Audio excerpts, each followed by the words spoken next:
Todo o poder emana do povo. O exercício desse poder é significativo por meio de representantes eleitos ou diretamente nos termos da Constituição da República Federativa do Brasil. A soberania popular, segundo a Constituição do país, será exercida pelo voto direto e secreto.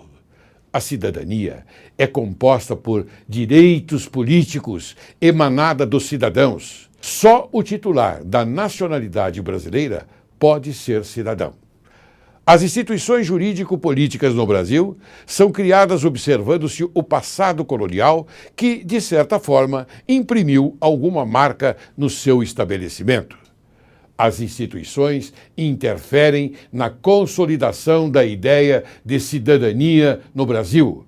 O papel do Estado pode ser compreendido como o mais importante fator na consolidação da democracia.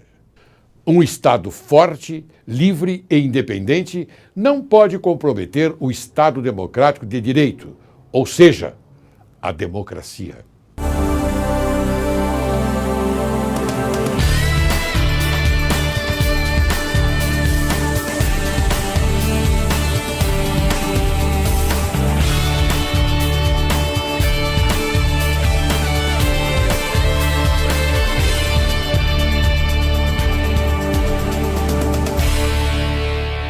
Hoje, Direito e Justiça em Foco apresenta o tema O amadurecimento das instituições no Brasil.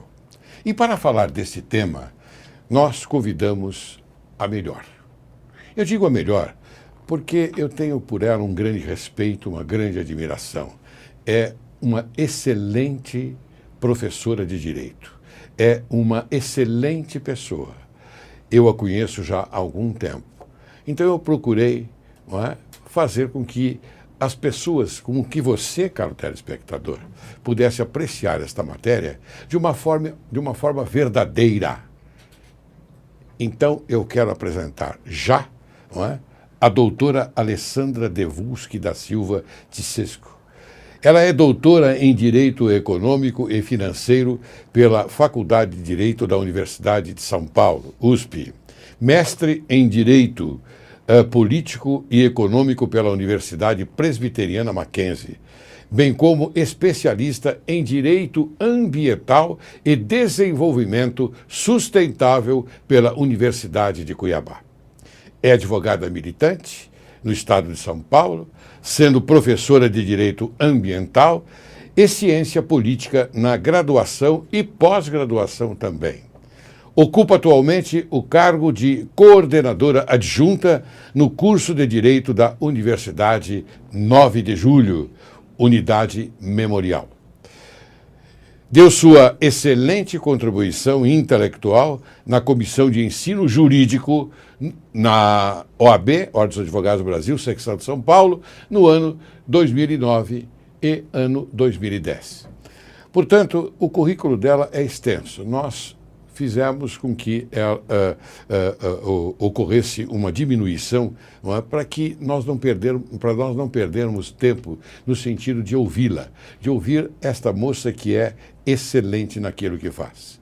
Como é que vai, doutora? A senhora vai bem? Eu vou bem, doutor Laércio. Muito obrigada pelo convite. Estou muito feliz de estar aqui. Muito bem. Eu quero também apresentar ao telespectador, ao seu lado, o grande advogado, doutor Thomas Lau, que ele está sempre nos auxiliando aqui no Direito e Justiça em Foco. Como é que vai, doutor Lau? Tudo bem, doutor Laércio. Muito obrigado também pela oportunidade, novamente, de estar no programa, para tentar contribuir com o programa. O senhor é excelente, doutor. Eu tenho para o senhor um grande respeito e admiração e, portanto, o senhor contribui em demasia com o nosso programa. Doutora, está passando bem? Tem passado bem? Tenho passado muito bem. E a sua filhinha, como vai? Vai super bem. 1 ano e 6 meses, bastante danada para a idade. Eu me lembro que pela primeira vez que a senhora veio aqui, a senhora já era recém-nascida, não é? Sim. Então, já faz longo tempo, não é? Já faz quase um ano. Um ano e pouco mais, de um ano, exatamente. A felicidade de estar aqui de novo, Dr. Laércio, é muito grande. Até porque a gente conhece a qualidade do programa e, de fato, é um privilégio poder estar aqui hoje. Olha, eu que agradeço, viu? Você é muito generosa. Mas eu quero já começar as perguntas, não é? Porque o telespectador, eu tenho certeza absoluta, está interessantíssimo. Porque o tema não é polêmico.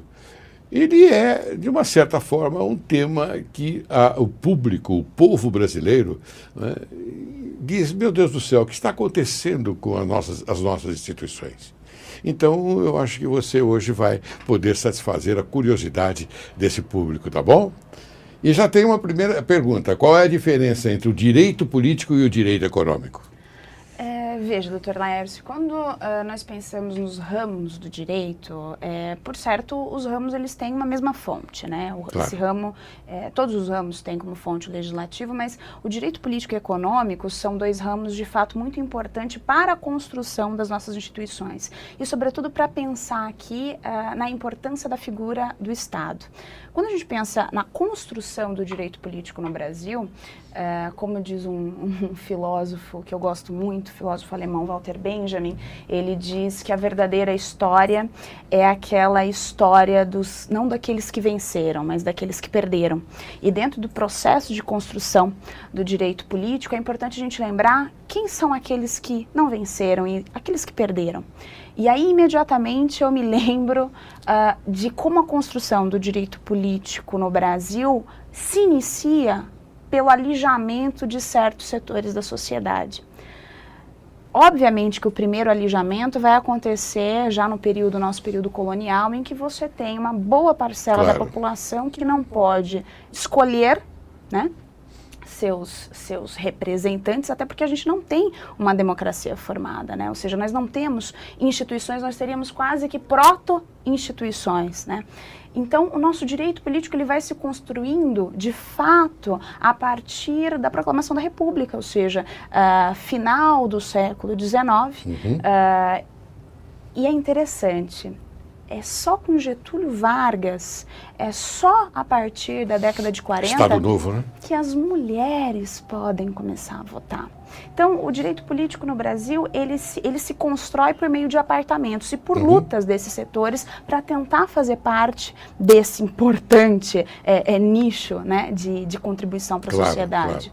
Claro. De um outro lado, o direito econômico também, e aí eu acho que não existem coincidências, eu penso que tivemos um grande estadista em Getúlio Vargas, com vários problemas, com várias questões polêmicas, mas também é com ele que se inicia no Brasil a construção de algum direito econômico, sobretudo quando nós estamos falando da lei antitruste, né? É com Getúlio Vargas que ela vai se iniciar essa regulação do mercado, a regulação das nossas, dessa forma inicial, incipiente, do campo industrial no Brasil.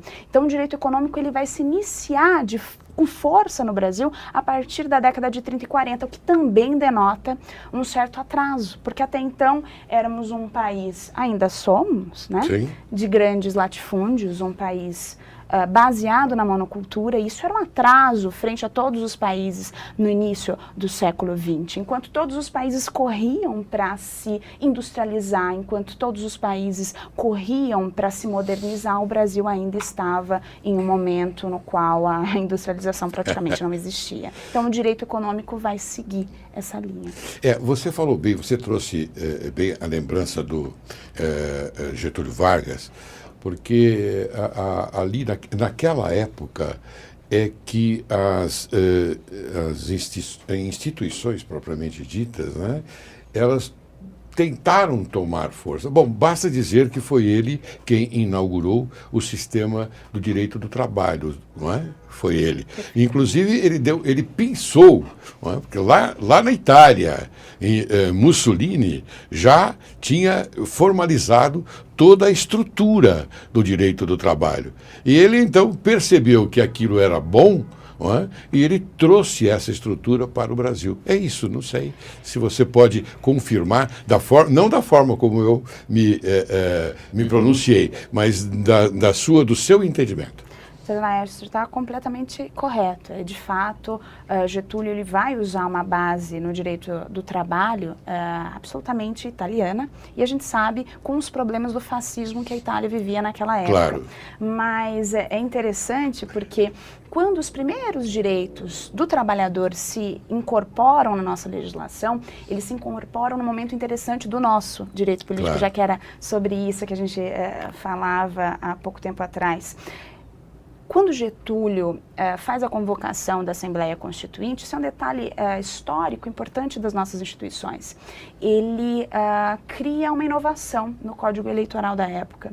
E aí é importante nós lembrarmos que nesse período nós estávamos saindo golpe de 30, né? Golpe ou Revolução de 1930, alguns chamam de Revolução, outros de golpe, vai depender da perspectiva histórica e ideológica de cada um, mas de fato existem essas duas interpretações possíveis. Claro.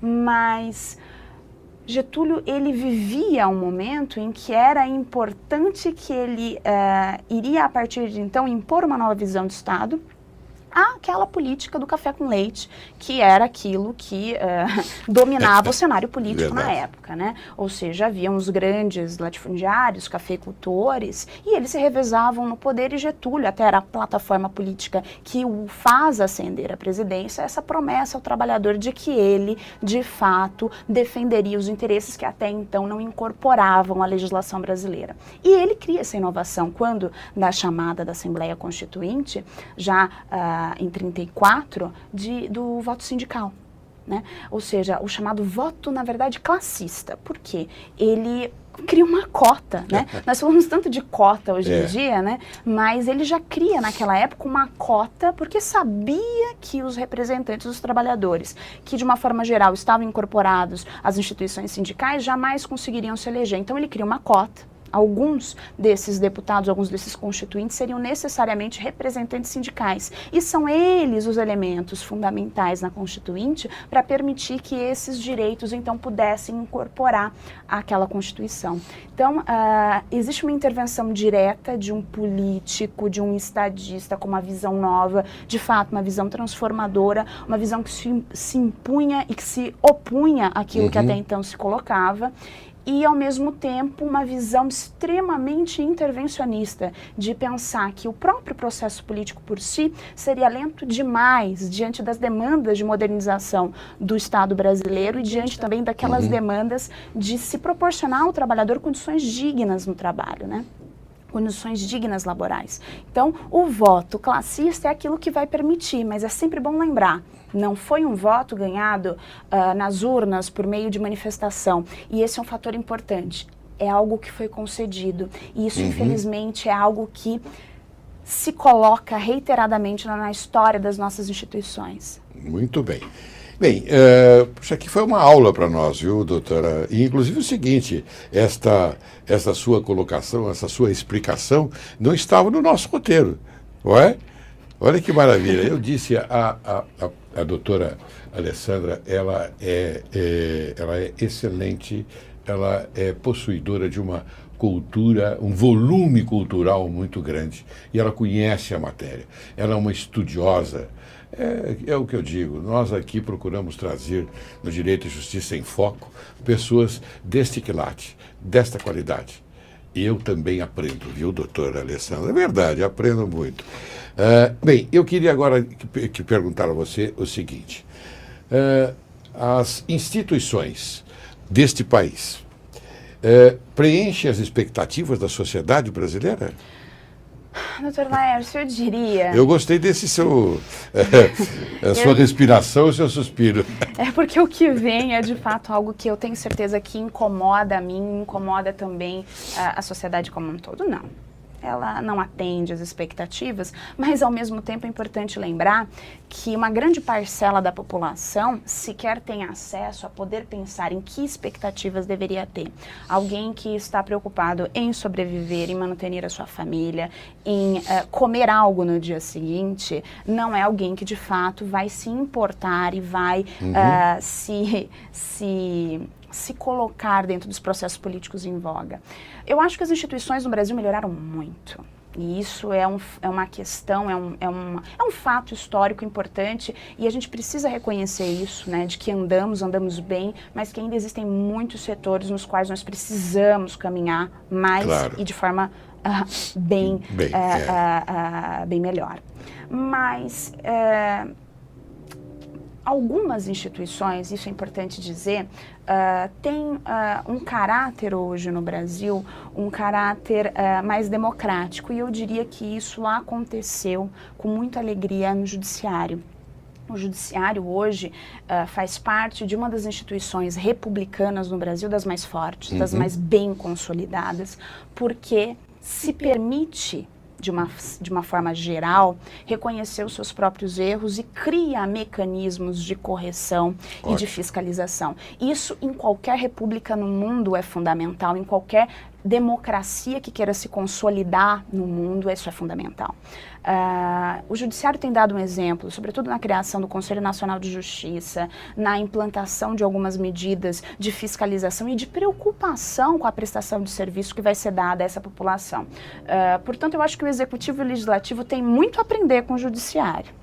Mas, de fato, o Executivo e o Legislativo também andaram bem nos últimos anos. Mas são ainda as nossas duas frentes que eu penso precisam ainda de muita reflexão e, inclusive, de uma certa humildade de reconhecer que é preciso olhar para o lado e aprender com os erros e acertos que acontecem ali ao seu redor. Muito bem, doutora Alessandra, mas ocorre o seguinte, eu assisti uma palestra de um grande ministro de Israel, ministro da Suprema Corte, o nome dele é Just Salim Jabru.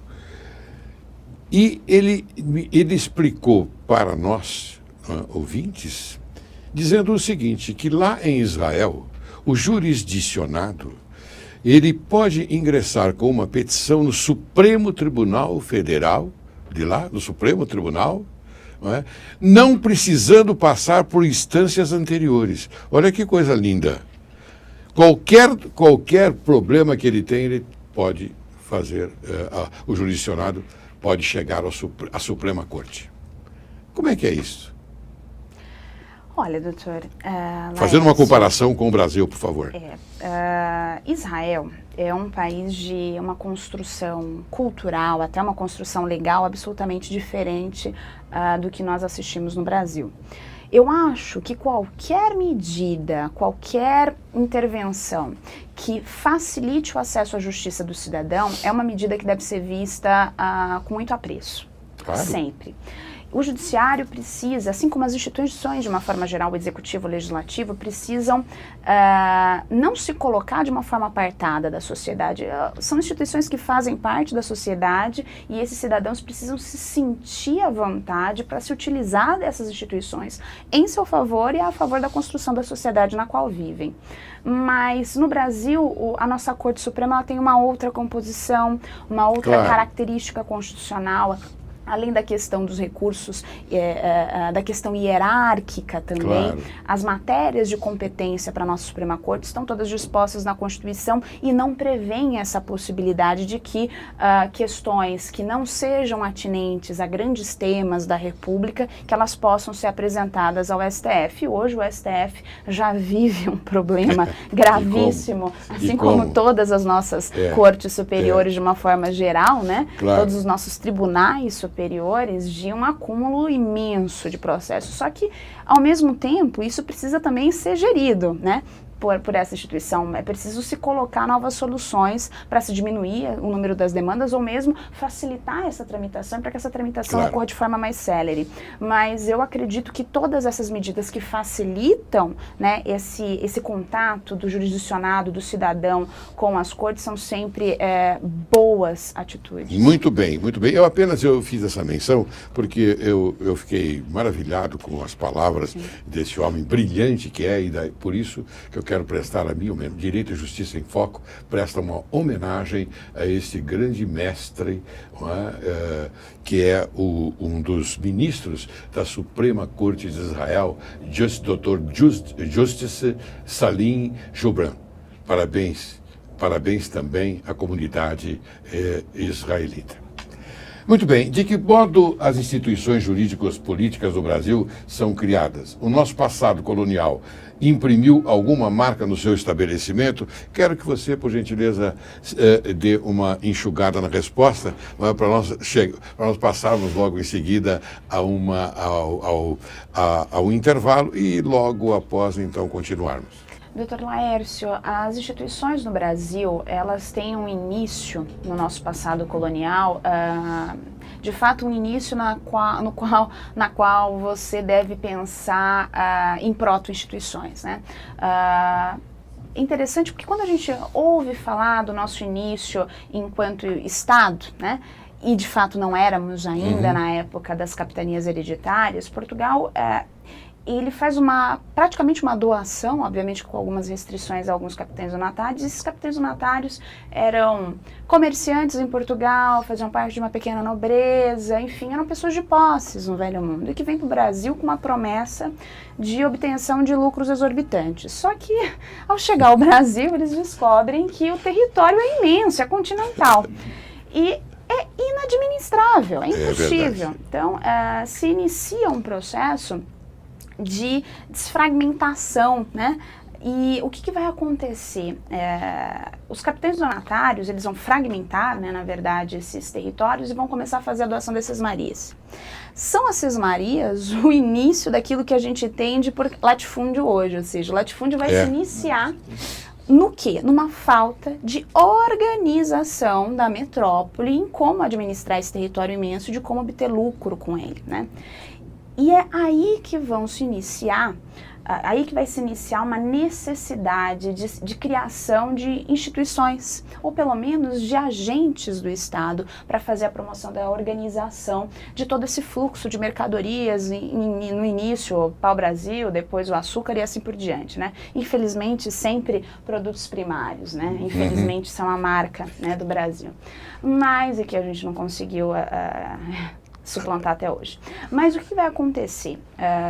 Dom João III, quando ele vai instituir o governo geral do Brasil, com Tomé de Souza, eles percebem de que é importante se fazer algo, pelo menos assemelhado com o que já existia em Portugal em termos de administração da colônia. E aí que vai surgir pela primeira vez no Brasil a ideia de que era preciso se criar instituições aos moldes daquilo que já existia no Velho Mundo. Então, vai se criar a ideia, por exemplo, de capitão-mor, que na verdade era alguém que ia fazer a gestão ali, a segurança, né? As primeiras milícias, o provedor-mor, que é aquele que vai, obviamente, fazer a fiscalização e receber os tributos, né? E, enfim, aquele que vai centralizar o poder. Então, as nossas instituições, elas vão se iniciar no período colonial com uma característica extremamente centralizadora, e isso vai ser uma marca da nossa República. Muito bem. Bem, agora eu vou chamar um pequeno intervalo e depois nós retornaremos para continuarmos com esta belíssima conversa.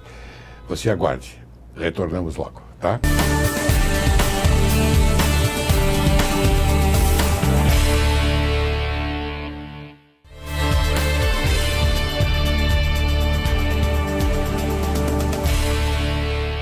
Bem, ao retornarmos, eu já peço a gentileza do Dr. Thomas para que faça uma pergunta à doutora Alessandra, por favor. Doutora Alessandra, até para complementar a resposta do primeiro bloco, eu tenho uma pergunta em relação às instituições. Será que elas interferem na consolidação da ideia de cidadania no Brasil?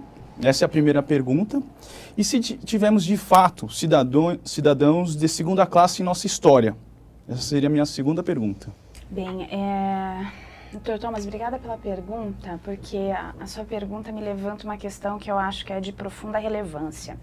O Brasil, ele tem uma história de uma cidadania concedida, não é uma cidadania construída, é uma cidadania que o Estado, por meio dos seus agentes, pega na mão do cidadão e diz, olha, vem cá que eu vou te ensinar como é que se faz política. E isso não pode estar certo, isso não funciona em lugar nenhum. Obviamente que nós temos um histórico colonial, um histórico escravagista importante, no qual é preciso que o Estado, às vezes, faça as vezes do cidadão. Mas nós tivemos agora uma recente explosão de movimento político, de amadurecimento político da juventude, que acabou de acontecer no Canadá, ainda nesse ano. Aconteceu no Quebec, né, chamado Le Printemps Érable, né, a primavera do maple. Houve lá uma questão, obviamente que o sistema educacional do Canadá é diferente do Brasil, lá as universidades privadas elas são subsidiadas com valores, né, com verbas públicas, mas houve um aumento de 75% dessas tarifas e os estudantes disseram, não vamos pagar. Não vamos pagar porque no nosso texto constitucional a educação é um direito universal e não pode servir de pressuposto para nada. Então nós não vamos aceitar. E eles foram às ruas. E eles foram às ruas, não foi por um final de semana, por uma semana, não foi um protesto de 8 meses. Né? E os estudantes reivindicaram aquilo que a carta lhes concede. Né? Ou seja, existe primeiro uma reflexão daquilo que você é na sociedade. Então, eu sou cidadão, eu tenho direitos, e ainda que seja o Estado dizendo, olha, o seu direito vai ser flexibilizado, o cidadão diz, eu não concordo, você é meu representante, eu faço parte dessa sociedade e eu vou para as ruas para ser ouvido. E eles foram ouvidos. E nessa manifestação, que foi uma manifestação muito emblemática, não só para o Canadá, mas para o mundo inteiro, né? Inclusive se chama, né, Primavera do Maple, certo, fazendo uma alusão aí à Primavera Árabe, né? Que também foi um movimento popular muito forte, demandando democracia, demandando esse acesso aos aparelhos estatais. Mas, de fato, o que aconteceu é que eles derrubaram a ministra da Educação, quase derrubaram o primeiro-ministro e fizeram o Estado voltar atrás. Ele retrocedeu, falou, não, então nós não vamos aumentar, vamos deixar nesse patamar. Ou seja, é uma vitória, mas é uma vitória que precisou desse engajamento político, é uma conquista. E no Brasil, nós temos, infelizmente, poucos movimentos que podem ser considerados assemelhados àquilo que aconteceu lá. E isso tem uma profunda relação com a nossa cultura, com a nossa história escravocrata, mas eu acredito que as instituições precisam, primeiro, reconhecer essas deficiências e promover algo que é fundamental para a política, que é a educação. Né? Quer dizer que nesse caso que você contou, se restabeleceu o Estado de Direito literalmente. Ou seja, pelo povo, ou seja, a soberania do povo é que funcionou. Exato, e o que eu acho de muito bonito nesse movimento, eu acho que ele ensina muito para nós aqui no Brasil, é de que existe um lema no Quebec, em função da questão separatista, je me souviens, eu me lembrarei, né? E era isso que eles diziam, né? Nós nos lembraremos, porque nós não aceitamos isso. Então, o engajamento político deles, e obviamente isso sofreu uma série de retaliações. O governo tentou e passou uma lei, a lei número 78, que não permitia manifestações nas ruas, que você cobrisse o rosto, você precisava comunicar o estado de que iria fazer as manifestações, e eles não se submeteram. E eles conseguiram aquilo que eles haviam então proposto, que era o quê? Manter o acesso à universidade integral, universal e barato. Muito bem.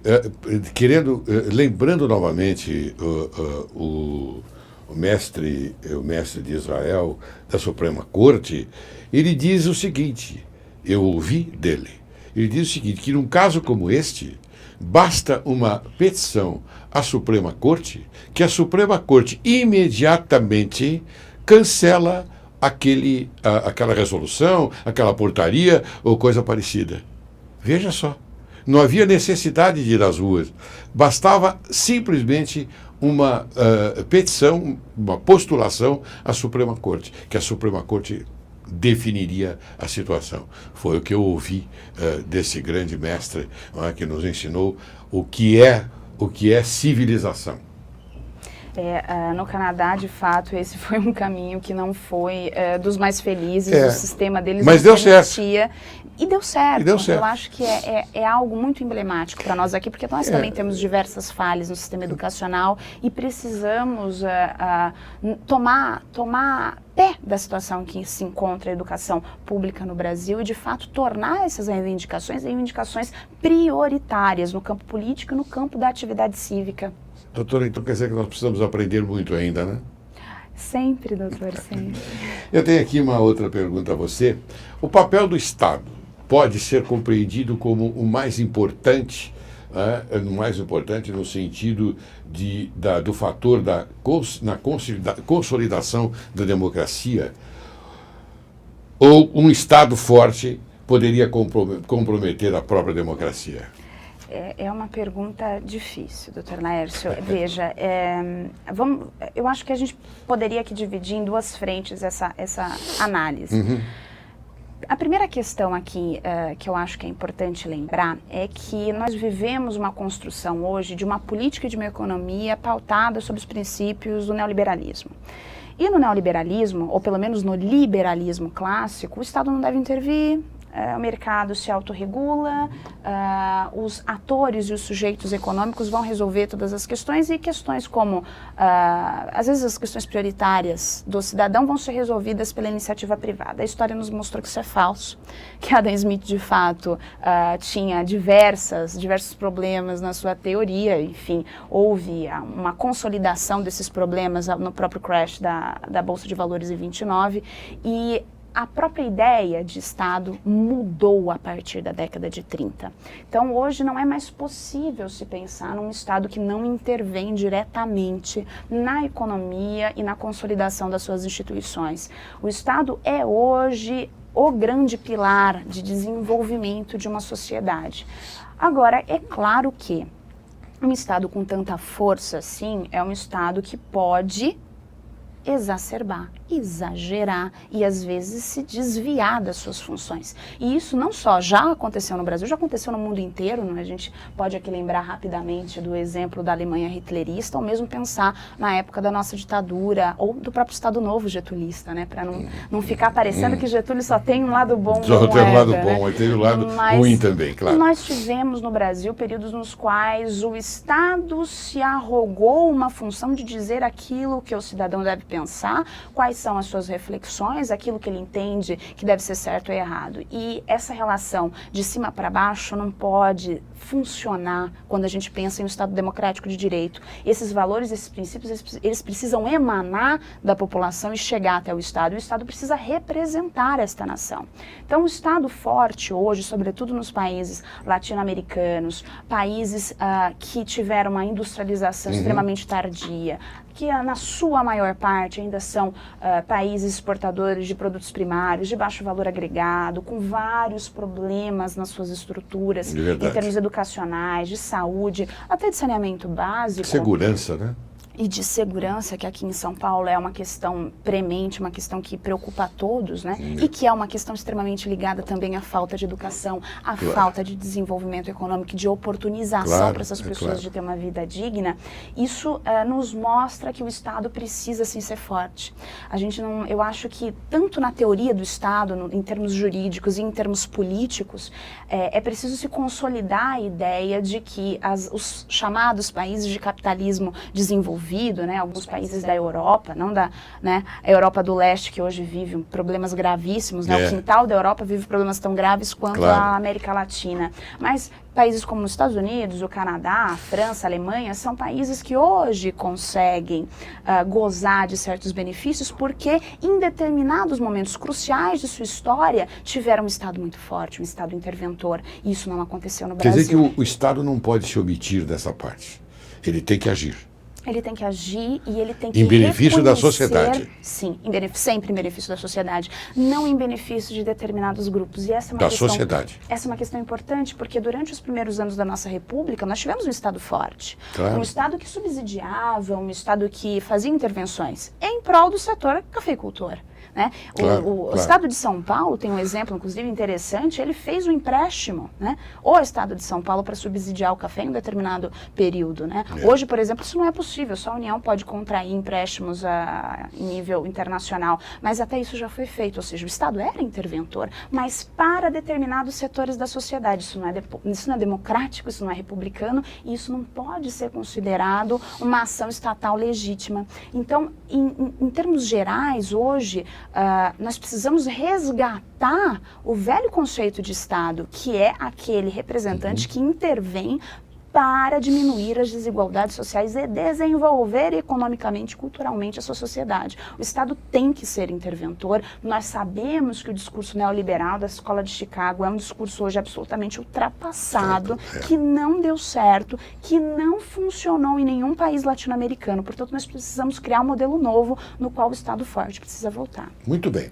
Quer fazer alguma pergunta, Eu queria por favor? complementar o raciocínio, doutora Alessandra, em relação ao cenário atual do Brasil. O Brasil hoje se encontra com um país no cenário mundial muito bem visto. Ele tem recebido vários aportes financeiros estrangeiros. Ele hoje se encontra nos BRICS, quer dizer, Brasil, Rússia, Índia e China. Então eu queria saber de você, o que a senhora acha em relação a essa situação brasileira, agora, atualmente no cenário mundial? E o que o Estado brasileiro precisa fazer para esse crescimento, esse desenvolvimento seguir adiante? Eu acho que esse boom do Brasil no cenário internacional é fruto de um trabalho muito sério que foi desenvolvido aí nos últimos 18, 19 anos. Eu acho que houve sim um esforço de todos os setores políticos no Brasil de que era preciso se romper com determinadas restrições, sobretudo que vinham do FMI, né? Ou seja, nos libertar de determinadas forças ocultas. Hoje eu tô getulista, né? Mas eu não sou. Mas se libertar dessas forças ocultas é fundamental para que o Brasil possa se ver como uma nação independente e autônoma. Isso só foi possível, né? Fazer parte dos BRICS, estar indo aí para a 7ª economia do mundo, isso só foi possível porque, o Estado de fato se modernizou e se modernizou pouco, né? Ou seja, se esse esforço de priorização da educação, de desenvolvimento de empregos, de geração de renda, de resgate dessas pessoas que viviam em condição de miséria, né? Hoje, obviamente, numa sociedade capitalista, você precisa consumir. Se você não tem salário, você não abana a sua carteira de trabalho assinada e você recebe salário para conseguir ir ali e financiar uma televisão em 18 vezes, você não é cidadão. É triste, mas é verdade. É a realidade de uma sociedade capitalista, mas o Brasil conseguiu ascender a essas posições porque reconheceu que um país de profundas desigualdades sociais vai continuar tendo setores produtivos de níveis suecos, como a maior parte das suas regiões com IDH parecido com um dos países menos desenvolvidos da África. E que não é possível se desenvolver um país com essa profundidade de desigualdade social. Então, hoje no Brasil, nós vivemos sim um período de bonança, por assim dizer, mas nós não podemos... Podemos colocar essa bonança entre aspas, não? Muito, com 3, né? Porque, de fato, ela só é possível porque também nós temos uma conjuntura internacional que beneficiou esses países, os chamados países em desenvolvimento. Nós não podemos nos esquecer disso. De fato, há hoje uma conjuntura interessante que permitiu a ascensão de alguns países e isso não aconteceu só com o Brasil. Mas é importante aqui destacar que isso só foi possível porque se reconheceu que aquele modelo de latifúndio, monocultor, exportador de produto primário não leva país nenhum a lugar nenhum. Portanto, é preciso reconhecer as próprias falhas e ter um olhar adiante, ou seja, modernizar o país e prepará-lo para as crises financeiras, porque de fato hoje vivemos todos, sem exceção, sujeitos à animosidade do mercado financeiro. Muito bem. O que você acha da nova lei do CAD? O CAD é um braço do Estado dizendo, vocês podem ir até aqui, mas a limitação é essa, mas essa é uma limitação imposta para proteger o consumidor. É uma limitação imposta para proteger a saúde do nosso mercado. Então, todas as atuações do CAD, sobretudo pautadas pela nova lei, são ações que visam a melhoria do nosso mercado. Ou seja, hoje como nós temos um agregado de consumidores muito forte, hoje entrando a classe C, a classe D, que hoje consegue consumir, consegue se integrar à sociedade, eu preciso ter uma normatização. E isso, mais uma vez, também quebra aquela visão neoliberal de que o Estado não deve intervir. Porque se o Estado não intervém, o primeiro setor que quebra são as empresas, são os mercados, porque você precisa de um agente estatal, um braço forte do Estado, dizendo quais são os limites de atuação dessas empresas dentro do mercado e quais são os direitos dos consumidores, até para que eles possam subsistir. né? Então, Muito bem. eu vejo a atuação do CAD hoje com muito bons olhos. Acho que ele tem cumprido o seu papel, muito embora com algumas deficiências normativas e de cunho político. Muito bem, doutora. Eu tenho a impressão que o telespectador está esperando por uma pergunta um pouquinho mais ousada. E eu vou fazê-la. Vou fazê-la porque eu sei que você vai responder. A instauração da Comissão da Verdade pode ser considerado uma reafirmação das nossas instituições democráticas? Primeiro, o que ela representa hoje em termos de políticos, termos políticos e jurídicos? Veja, a Comissão da Verdade... Eu tenho outra pergunta também sobre o mensalão, hein? Que eu quero ouvi-la. Eu sei que o telespectador está querendo que eu pergunte isso. Ok, vamos lá então. A Comissão da Verdade, eu posso hoje analisar a Comissão da Verdade como um grande ganho, uma grande vitória da sociedade. Não é uma vitória só das famílias que perderam seus entes queridos, que ainda não conseguiram velar os corpos dos seus maridos, das suas irmãs, dos seus amigos, mas é uma resposta à sociedade dizendo: o Estado, a atuação do Estado também deve estar pautada na lei. Eu acho interessante algumas colocações, às vezes, de alguns representantes das Forças Armadas no Brasil, quando falam desse período, como se houvesse uma Constituição na época que dizia o seguinte: olha, se o cidadão não concordar com aquilo que você, Estado, faz, artigo 1º, arranque as unhas, artigo 2º, bata na cabeça dele, artigo 3º, enterre o cidadão vivo, ele vai acabar concordando com você. Não havia norma legal que autorizava e legalizava a tortura no Brasil. É verdade. Né? Então, mas nós entendemos que havia um inimigo interno e que, portanto, havia um estado de guerra, e um estado de guerra pode tudo. Bem, a instauração do estado de guerra não existiu. Né? Havia, de fato, e aí a gente pode falar aqui do AI-5, haviam normas extremamente questionáveis em termos jurídicos, e isso a maior parte dos juristas no Brasil reconhecem, e que, portanto, os crimes que aconteceram naquele período, e nós podemos sim chamar de crimes anistiados ou não, eles são crimes, esses crimes eles não tiveram uma resposta do Estado. E isso causou uma mácula, isso causou uma mancha na nossa história que precisa ser resolvida. Agora, a grande questão mas a Comissão da Verdade não pode ser legítima porque não investiga e não vai apurar os dois lados da história. Veja, não se trata aqui de uma questão de lado, porque não havia lado. Nós estamos falando da atuação do Estado. Ainda que o cidadão discordasse daquilo que o Estado fazia, ele era cidadão. Ele não tinha verba pública, ele não tinha instituições por trás dele, ele se organizava junto daqueles que ainda sobreviviam com uma acepção ideológica parecida com ele, parecida com aquilo que ele acreditava, e fazia uma atuação na sociedade. Mas veja, o Estado tinha um aparato, um aparelho estatal de tortura, e a nossa Constituição jamais permitiu que isso fosse acontecer. E você acha que com isso, sim ou não, você acha que com isso nós vamos conquistar a reestruturação social, moral e ética do país? Eu acho que é um caminho, doutor Laércio. Eu acho que é um caminho, é um início importante. Muito bem, eu estou para encerrar o programa, mas eu quero ouvir de você o julgamento do mensalão. É emblemático na consolidação das ideias republicanas e democráticas. Qual é a contribuição desse julgamento na consolidação das nossas instituições? O julgamento do mensalão, doutor Laércio, é algo que vai ficar inscrito na história do Brasil.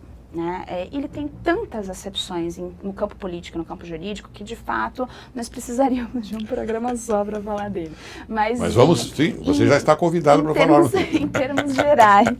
Em termos gerais, eu acho que é importante destacar aqui alguns aspectos. O primeiro deles é de que o mensalão, quando você pensa em uma atuação de agentes políticos, uma atuação que, se não criminosa, beira o crime, e o STF está se pronunciando no sentido de que houve sim um crime, seja pela teoria X, Y ou Z, eu acho que pela teoria do domínio do fato, quem sabe? Exatamente, do domínio do fato, e outras teorias, inclusive teorias usadas nos tribunais que fizeram o julgamento de alguns alemães que participaram do genocídio judaico. Então, existe uma acepção importante aqui. Nós temos um cientista político, Vanderlei Guilherme dos Santos, que, inclusive, de uma forma bastante alardeada, fala que, olha, é um tribunal de exceção porque, veja, a legislação não está sendo respeitada, não está sendo aplicada como de fato é, porque são suposições, não existem de fato provas. Eu acho que tudo isso tem que ser visto com muito cuidado. Primeiro porque o judiciário, enquanto instituição, precisa dar uma resposta muito objetiva e muito forte à sociedade, e aí é uma questão apartidária. É para a sociedade, dizendo ações de qualquer natureza que se assemelhem a tráfico de influência, a corrupção passivo-ativa, não mais serão toleradas. A grande questão emblemática que eu acho do mensalão é de que ela acontece agora. A grande pergunta que eu acho que precisa ficar nos dando medo durante a noite é por que ela aconteceu antes? Não havia corrupção antes? Havia. Nunca houve problema no Congresso Nacional, nunca houve de fato corrupção. Claro que houve, mas nós chegamos num momento de amadurecimento político importante no qual esse julgamento foi possível e eu acho que isso precisa ser comemorado. Agora, ao mesmo tempo, a nossa vigilância precisa ser redobrada para que não pareça que é um determinado partido, um determinado setor produtivo, não. Nós temos um problema geral, é um problema partidário, porque todos os partidos estão envolvidos, portanto o julgamento do mensalão mineiro, inclusive, do mensalão dos outros partidos, precisa acontecer também. Para que não haja essa sensação na sociedade de que é um problema que, olha, foi resolvido cirurgicamente, não falaremos mais disso. Não, nós precisamos voltar a falar disso, não parar de falar disso e continuar dando uma resposta muito firme que os políticos hoje no Brasil precisam respeitar a vontade popular e precisam, de fato, honrar aquilo que está na nossa Constituição, aquilo que é o nosso emblema republicano, que é de que é uma república de todos e na qual eles devem, de fato, representar a população e não seus próprios interesses. Muito bem. Então, em síntese, os políticos precisam respeitar a soberania que é o povo. Quer dizer, o povo é soberano. Se o povo é soberano e os colocou lá, eles têm que respeitar no sentido de dar a resposta adequada à sociedade. Exato. E o povo precisa também reconhecer sua própria responsabilidade. Muito bem. Cobrar que, de fato, isso nunca mais aconteça no país e que se acontecer, e vai acontecer novamente, se já não está acontecendo, que a população dará uma resposta rápida e vai cobrar também julgamentos da mesma envergadura. Muito bem. Essas foram as suas considerações finais, então, não é isso? Muito bem, eu agradeço muito a você, doutora Alessandra. Nós tivemos aqui um momento intelectual muito importante, caro telespectador. Hoje você está assistindo um programa sui generis nesse sentido. A doutora Alessandra, ela é, como disse no início, você constatou, uma pessoa bastante qualificada e diferenciada. Ela conhece e sabe aquilo que diz. E quem se aproveita com isso? Nós. Eu, o doutor Thomas, se me permite, e você, caro telespectador. Bastante, porque ela diz não só aquilo que ela pensa através dos seus estudos, mas também aquilo que ela pensa através dos seus estudos alinhados naturalmente à realidade. Essa é a realidade. E ela transmite pelo conhecimento dela esta realidade. Por isso, doutora Alessandra, eu fico muito grato pela sua presença aqui no Direito e Justiça em Foco e nós conseguimos, sim, passar muita coisa eu não digo pouca, não digo alguma, eu digo muita coisa para o telespectador. E coisa que, afinal de contas, o telespectador vai pensar, porque ele é povo também. Muito obrigado. Eu que agradeço, doutor. Eu que agradeço pela oportunidade. Ok.